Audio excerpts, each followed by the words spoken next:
Michael Glinsky was a noble from the Grand Duchy of Lithuania of distant Tatar extraction who was also a tutor of his nephew, Ivan the Terrible. As a young man, Glinsky served in the court of Emperor Maximilian I and earned distinction for his military service. Around 1498 he returned to Lithuania and quickly rose in power and wealth, angering local nobles. Just after commanding the victorious Battle of Kletsk against the Crimean Khanate in August 1506, he was accused of conspiracy against the deceased Grand Duke Alexander Jagiellon and lost all his wealth. Glinsky began an armed rebellion against Sigismund I, the new head duke. The rebellion was unsuccessful and Glinsky retreated to the Grand Duchy of Moscow, where he served Vasily III of Russia. When the Muscovite-Lithuanian Wars renewed in 1512, Glinsky was instrumental in helping Moscow to capture Smolensk, a major trading center. However, he was not rewarded with the regency of the city. Angered, he planned to betray Vasily III, but the plot was discovered and he was imprisoned for 12 years.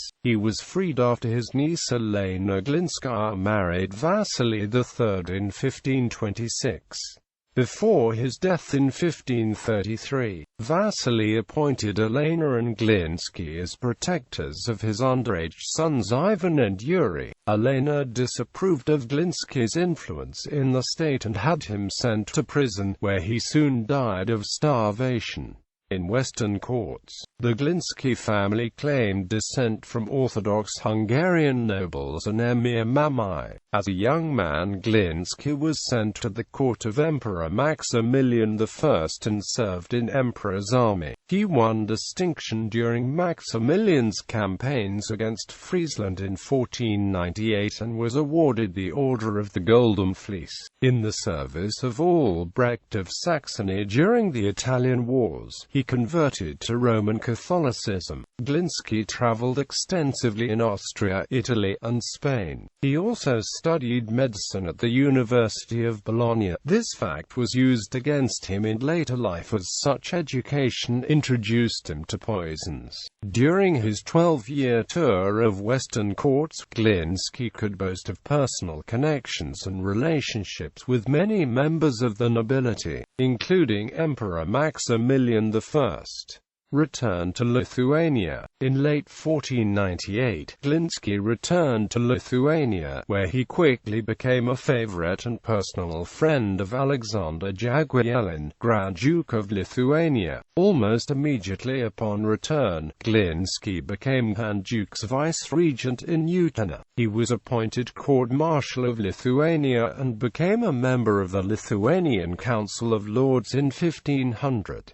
The following year he was granted privileges to conduct lucrative trade in wax and oversee the coin mint in Vilnius. Due to his connections with Western Europe and knowledge of foreign languages, Glinsky often acted as a foreign minister. Such a quick rise of a young man stirred up resentment among the local nobility. The greatest rivalry developed between Glinsky and Jan Zabrzezynski, voivode of Trakai. In 1504, Grand Duke Alexander, urged by Glinsky, confiscated land possessions of Zabrzezynski's son-in-law. The following year, Zabrzezynski was fined, stripped of his titles, and banished from the Council of Lords along with his supporters. However, shortly Zabrzezynski reconciled with Alexander and was reinstated as the Grand Marshal of Lithuania. In August 1506, Glinsky replaced Stanislaw Kiska, the great hetman of Lithuania, who has fallen ill, as the commander of the Lithuanian army during the Battle of Kletsk. He led the Lithuanians to a decisive victory against the Crimean Khanate. Glinsky's rebellion Alexander Jagiellon died in August 1506 and was succeeded by his brother Sigismund I. Even before Alexander's death, Zabrzezinski renewed the rivalry and spread rumors that Glinsky planned to poison Alexander and even hoped to seize the throne himself. Such rumors were effective. Glinsky lost his privileges and titles, while his brother Ivan lost Kiev voivodeship. As his trial was postponed and Sigismund I travelled to Poland to settle his coronation as King of Poland, Glinsky and his relatives began an armed rebellion against Sigismund I.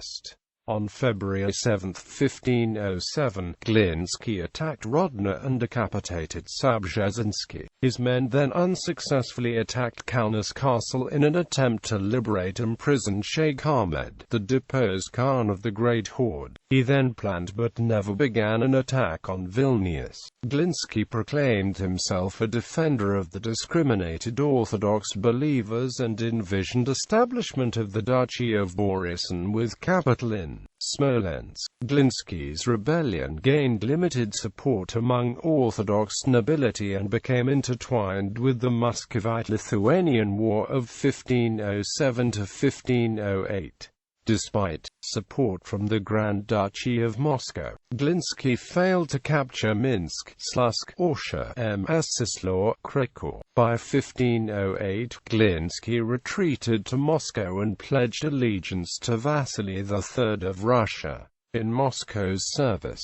In 1512, the Muscovy resumed war with Lithuania and besieged Smolensk 3 times. Glinsky used his western connections to bring a number of artillerymen, who were instrumental in capturing the city in July 1514. Glinsky expected that for his services he would become a vice-regent of Smolensk. However, Vasily III chose Vasily Nemoshevsky. Enraged, Glinsky opened negotiations with Sigismund I. Glinsky would return to Lithuania and help to recapture Smolensk if the Grand Duke guaranteed him immunity. The negotiations were discovered by the Russians and Glinsky was arrested, imprisoned and awaiting execution. He converted back to Eastern Orthodoxy. This move possibly softened Vasily's resolve and Glinsky was pardoned his life. Glinsky spent 12 years in prison until 1526, when Vasily III married his niece Elena Glinskaya. Glinsky regained some of his former wealth and power as a loyal servant of Vasily III.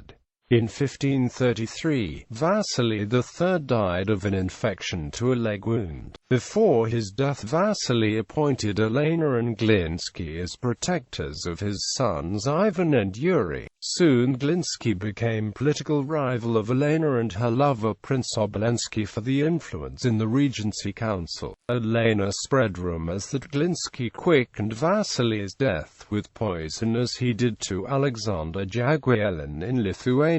In August 1534, he was again taken to prison, where he died on September 24 of starvation.